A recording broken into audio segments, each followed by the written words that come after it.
Howdy, Amy. Today we're talking about some spicy stuff, but I'm going to make a nice spicy barbecue. Something you might find in the Southwest. I can't really do a good accent from Arizona, but I tried to fake it, or New Mexico.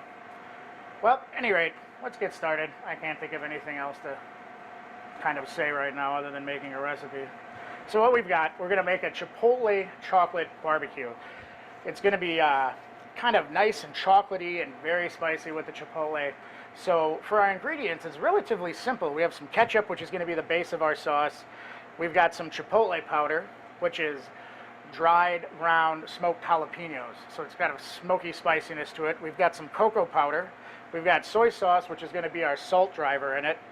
And we've got some garlic and onion powder, some semi-sweet chocolate chips, and some honey. That's going to add as a secondary sweetener to it. And basically, this recipe, once you get everything kind of measured out, it's just dump it in a pot, mix it up, and let it simmer and cook. So we've got a pot here. So we'll start out with our ketchup. We've got about a cup of that. Set that to the side. And here we've got about 2 tablespoons or so of our Chipotle powder. If that's too spicy for you, by all means, cut it down to a tablespoon or a teaspoon. Theme was spicy, so I figured I'd make it spicy.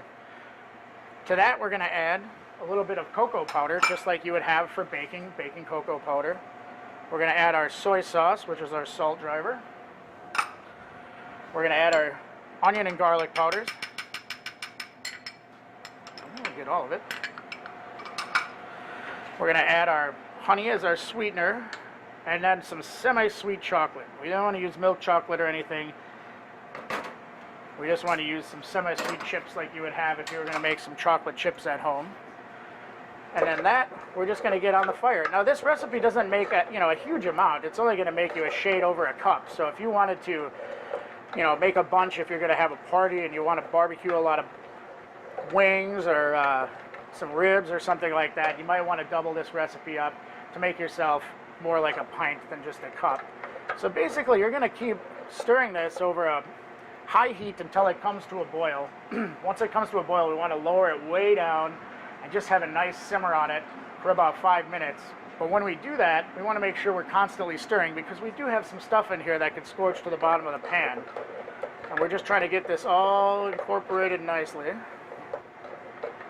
And when we do this at the restaurant, and actually we do it with our boneless barbecue wings, but you can also get it on some ribs if you like. We do a braised beef short rib with this chocolate chipotle, which is quite nice.